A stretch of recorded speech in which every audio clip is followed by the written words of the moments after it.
causes and events leading up to our entry into the war. Well, what are the causes? Why are we Americans on the march? Is it because of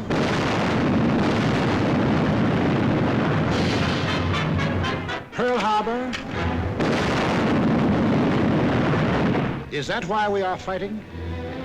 Or is it because of Britain?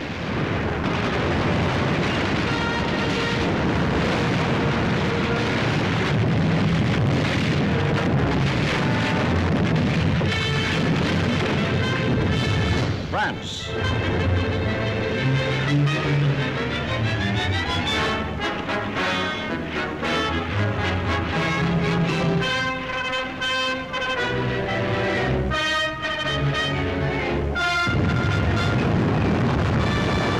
China.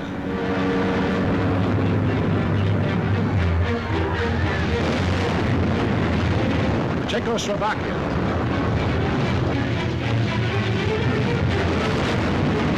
Norway.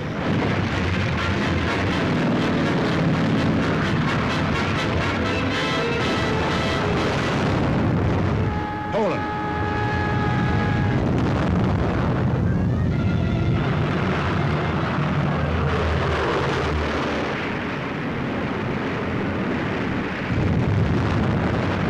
Holland.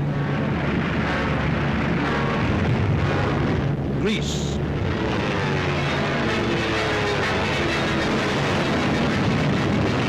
Belgium, Albania, Yugoslavia, or Russia.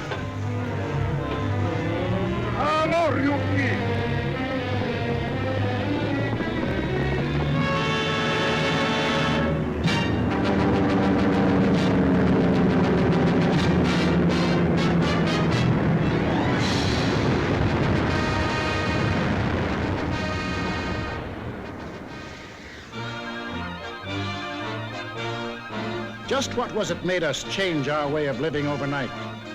What turned our resources, our machines, our whole nation into one vast arsenal, producing more and more weapons of war instead of the old materials of peace?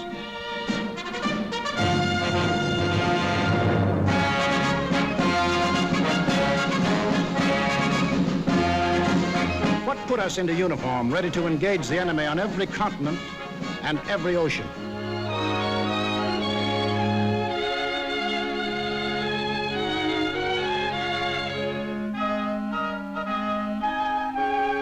What are these two worlds of which Mr. Wallace spoke?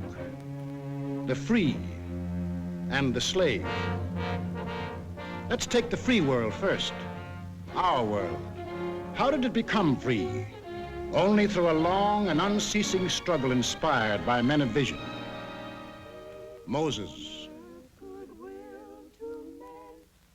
Muhammad, Confucius,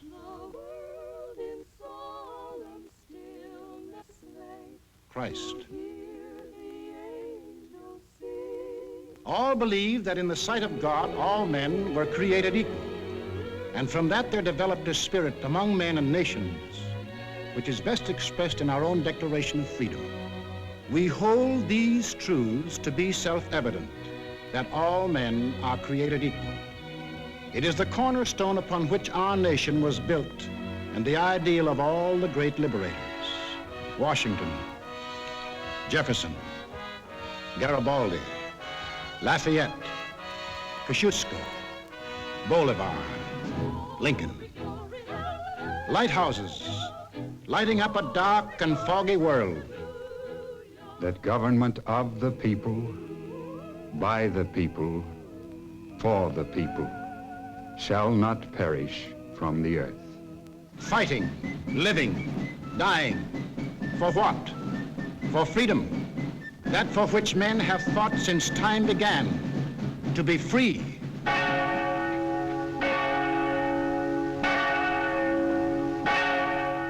Is life so dear or peace so sweet as to be purchased at the price of chains and slavery? Forbid it, Almighty God. I know not what course others may take, but as for me, Give me liberty, or give me death. But what of this other world? Here, men insisted that progress lay in killing freedom. Here, they were putting out the lighthouses, one by one. Here, the march of history was reversing itself. In Italy, it began when an ambitious rabble-rouser set his followers marching on Rome. The country, like every other country after the last war, was torn by political unrest, hard times, unemployment. Two courses were available to the Italian people. They could solve their problems in a free, democratic way, or they could let someone else do the solving for them. They made the tragic mistake of choosing the second course. They put their trust and faith in this one man. They believed he represented them.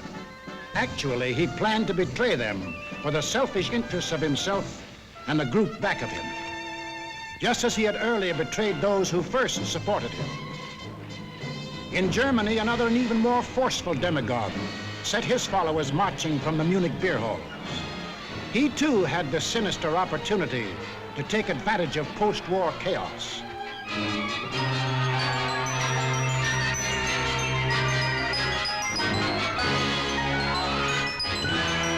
But he also had certain distinctive German characteristics to play on. To start with, the Germans have an inborn national love of regimentation and harsh discipline. He could give them that.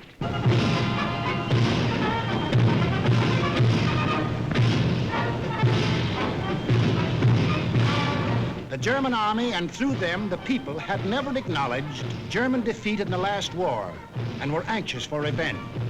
That too he promised them.